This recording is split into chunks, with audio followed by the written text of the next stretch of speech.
Hello, and welcome to Headwise, the videocast and podcast of the National Headache Foundation. I'm Dr. Lindsay Weitzel. I'm the founder of Migraine Nation, and I have a history of chronic and daily migraine that began at the age of 4. I am super excited to be here today with someone who is a repeat guest. I am here with Dr. Susan Hutchinson. Hello, Dr. Hutchinson. How are you? Hello, Lindsay. Great to be here with you. Thanks for being here again. Dr. Hutchinson is an esteemed guest for this topic. She is a headache specialist and the founder of Orange County Migraine and Headache Center in Irvine, California. She is sought after for her knowledge related to women and headache medicine. She is the author on a recent publication that is related to migraine and stigma that we're going to discuss today. Our topic is migraine, stigma, and other things related to that I can't wait to delve into. So the manuscript that we are discussing that Dr. Hutchinson is one of the authors on, it is called Factors and Reasons Associated with Hesitating to Seek Care for Migraine: The Results of the Overcome Study. So we're going to discuss this today because I'm pretty sure that just about everyone in our audience is going to find these results interesting. They pertain to pretty much all of us with migraine or chronic headache. And so I'm going to start out by asking Dr. Hutchinson to just explain to us what medical stigma is and why it is so important. Yeah, this is such a good topic, Lindsay. So important. And I know we both are individuals with migraines, so we can be, certainly extra empathetic with this. But I actually looked it up because when I thought of medical stigma, I thought, well, how is it really defined? And what I came across is it's when someone is defined by their medical illness rather than as an individual. And so that can be very consequential, I think, to someone's quality of life when they feel like that's who they are, is their disease rather than an individual. Mhm. Why do you think, now this is super important because it's not just migraine, it's all of the other headache conditions and somewhat even the other pain conditions. Why do you think migraine is so stigmatized? I think there's several reasons, but I think the first thing that really comes to my mind is that it's an invisible disease. I mean, sure, you might see someone holding their head if they're in pain, but we're not, when we have a migraine, we're not in a walker or a wheelchair. We don't have a big cast on our leg. And I think when it's invisible and maybe we put on makeup that day and, look pretty nice, I think you can think, well, how can that person be suffering? They look pretty good.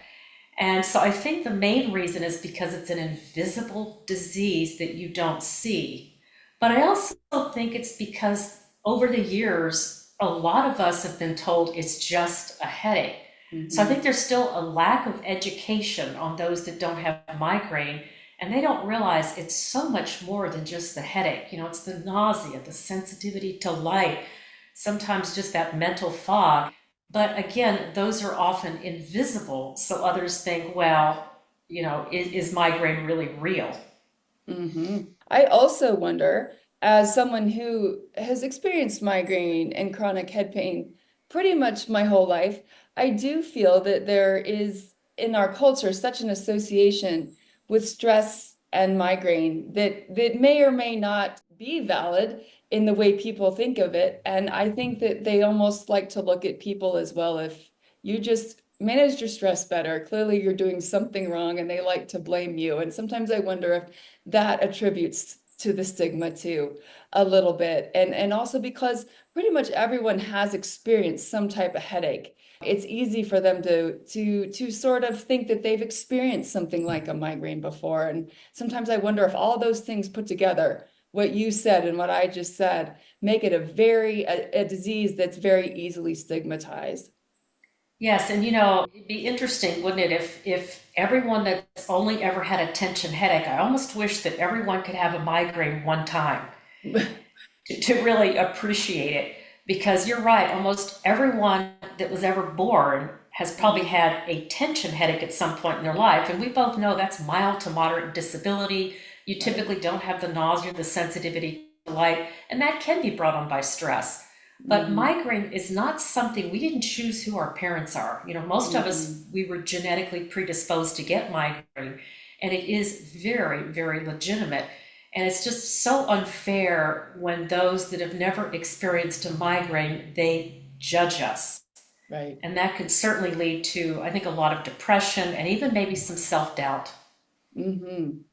So, how does, I think this is important because so many of us, I think even myself at a certain phase of life would have, just poo-pooed stigma and said, big deal, you're judging me because of my pain or my disease. But with the data and with what is really known medically now, how does stigma affect us mentally, emotionally, physically? Can it make us sicker? Oh, absolutely, Lindsay. I think with stigma, and just, part of that is hesitating to get good care. Often with stigma, you feel like others are minimizing your disease burden, or they think you're using migraine as a secondary gain, for example, in the workplace. That can really eat away at someone, and I think it certainly can lead to depression. If someone already has depression, it could make the depression worse. It could Mm-hmm. also increase anxiety. And then there's that thing called interictal burden, where even in between migraine attacks, sometimes a person just, they're not even happy. Their quality of life isn't good because they're wondering, when is the next attack? So, yes, I think there's a big relationship between those that feel the stigma of migraine and all these emotional and quality of life issues. Mm-hmm. So one thing I did want to bring up is referring to some previous recordings we've done. Dr. Buse has been on discussing how sometimes the outcomes in people with migraine who've experienced stigma are worse than people who have not experienced as much stigma. So we shouldn't just pretend like stigma is not a big deal. It's something we should pay attention to. So thank you for addressing that with us here. In the most recent study that you were one of the authors on, how was stigma found to affect people with migraine? Yeah, the main thing it did was it showed that in this very large study, and I've got the numbers here, it was amazing. This was again from the Overcome trial, and this involved a very large number of those with migraine, over 58,000. And Mm-hmm. here's what's a sad state of affairs is that 45.1%, or roughly 26,000, at some point had hesitated to seek medical care. And part of that ties back with this stigma. And it just a comment on that too is when you hesitate to seek medical care because of perceived or real stigma, what's that going to do?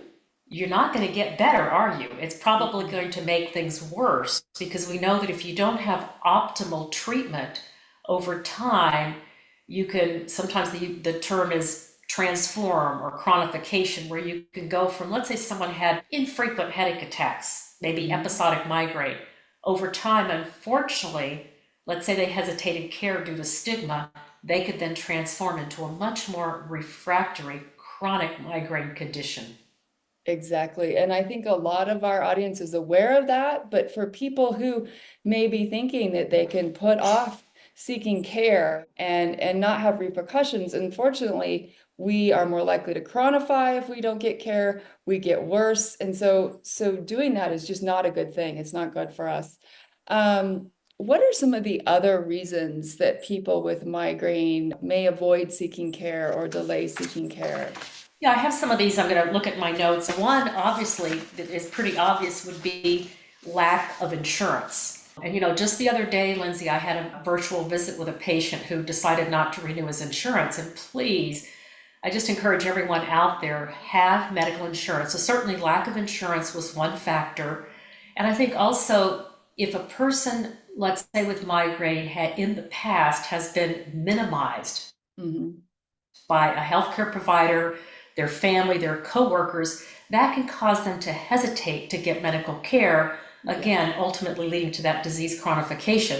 And as I mentioned before, it's so sad when family members or coworkers think that you are using migraine Mhm. as a secondary gain, as a way to not go to work. And the incredible individuals with migraine in my practice, they're very hard workers, most of them. and they tend to feel very guilty when coworkers think of them using their migraine. So there's many reasons, but those are the key reasons why I think patients often don't seek medical care. Hmm.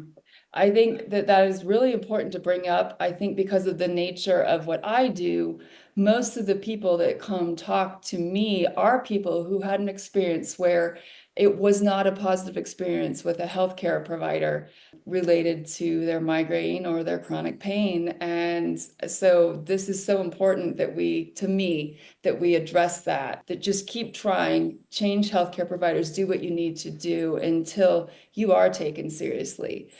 So I love that you brought that up. We've Yeah, and already I just want to gone. mention, go Oh, ahead. go ahead. No, go Well, ahead. I was just mentioning where I see a lot of stigma and patients not being heard is when Hmm. women go in for their well woman exam and they see their gynecologist. And I'm Hmm. not here to put down all gynecologists, there's some incredible ones out there. Hmm. But I've had gynecologists tell patients when they talk about, let's say, a menstrual migraine, honey, it's just a headache, or it's Right, just part of PMS. And you can imagine if someone's been told that, it makes you hesitate to probably seek care again. But as you mentioned, if your healthcare provider is not listening to you and not validating that you have migraine, I certainly think it's time to seek another healthcare provider. right. So we've already gone over the consequences of delaying care. You're very likely to chronify, become worse, etc. What advice do you have for people who feel they need to hide their migraine disease or who might feel ashamed of their pain? Yeah, I think if you are listening and you're someone that is hiding your disease burden, please know that you're not alone. You know, the population of migrant in the United States in any given year is about 13%. If you're a female, depending on your age bracket, it could be as high as 25%. So see if you can join a support group or go online. And I don't, there's many different, online chat forums. There's National Headache Organization. You can go to headaches.org. I just think that you need to have what I call a community. Hmm. And that can help you realize that you're not alone and to really learn to speak up for yourself. And Right. please understand that migraine is a very legitimate neurological disease. Right. So you did mention that women were one of the groups that were more likely to delay seeking care. Can you comment on that? Yeah, I would comment that I think a lot of women, especially when they're younger, let's say under the age of 40, their only healthcare provider often is an OBGYN. Hmm. And OBGYN, some are very good at migraine, but Right. some are just focused on the gynecological issues. So I would also encourage, if you're hesitating to talk to your OBGYN about it, you probably need to have a primary care provider, someone like a Right. family medicine physician, internal medicine. And if you don't, please make an appointment to see them. And I would also encourage anyone listening to schedule a visit just to talk about your headaches. Because another problem, Lindsay, is when patients put headache as one of 10 things on their list. Right. Or if you try to talk to your OBGYN about it, but they're focused more on contraception and doing your breast exam and your pap smear, they may Mhm. run out of time. So I think to get better care, schedule an appointment with a primary care provider and say that it's just to talk about your headache, and don't try to cram other things in, because that's going to give you a very good way to judge, is that provider legitimizing my condition? Does he or she believe in migraine? Are they up to date with treatment? But again, so I guess I'm saying to those listening, think of headache, as particularly migraine, as important enough to schedule a visit just to review that. Right. And something else that I always like to bring up is I think a lot of women, especially younger women, will be from families where they're used to it. Well, my mom had migraine and my sisters and my grandma, and some of them it got better after they got pregnant or such and such. And so they try to ignore it early in their careers or while they're in college, etc. And I always just try to encourage people, well, we have better medicines now than we had when your mother was in college, etc. And so to try and go ahead and seek out treatment, because I was from one of those families where, because my dad was so sick with headaches so often, that I thought everyone was. So don't just assume that that this is the norm because your family was like that.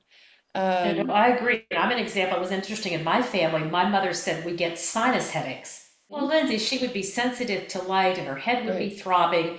And I tried to tell my mother, here I am, her daughter, a headache provider. I said, Mom, I think they're migraine with sinus symptoms. Oh, no, no, no, they're sinus headache. So that's an example where I think my mother, even years ago, didn't want to call it migraine because, Mhm, again, it could have been she felt it was stigma and it was more comfortable to call it sinus headache. But I right. also wanted to comment and follow up in what you're talking about. Just because it runs in your family doesn't mean that your pattern or presentation is going to be the same as someone else's. So you're right. Sometimes migraines do get better during pregnancy. Sometimes they get better with things like continuous birth control. But your experience may not be the same as other people in your family. And Right. please don't delay seeking care. You're right, there are so many wonderful migraine specific medications now that are targeted for migraine that are very well tolerated. And the goal for that would be to get a treatment in which you take at the early onset of a headache attack, and hopefully in 1 to 2 hours, you're headache free, back to full function, and you have Mhm, relief of the other associated symptoms like nausea and light sensitivity. right. Well, thank you so much. I think that's so helpful to our audience. Is there anything else you'd like to add on this topic before we go today? I just in closing, and I've said this several times, I think it's worth repeating that please know that migraine is a legitimate neurological disease, Mhm, and you need to be treated as an individual with a condition that is important to treat. And please, you need to have a healthcare provider that respects that, understands that migraine is legitimate, and is going to do everything they can to help you. right. Well, thank you so much, Dr. Hutchinson, and thank you everyone for tuning in today. Please join us again for our next episode of Headwise. Bye-bye. Thank you.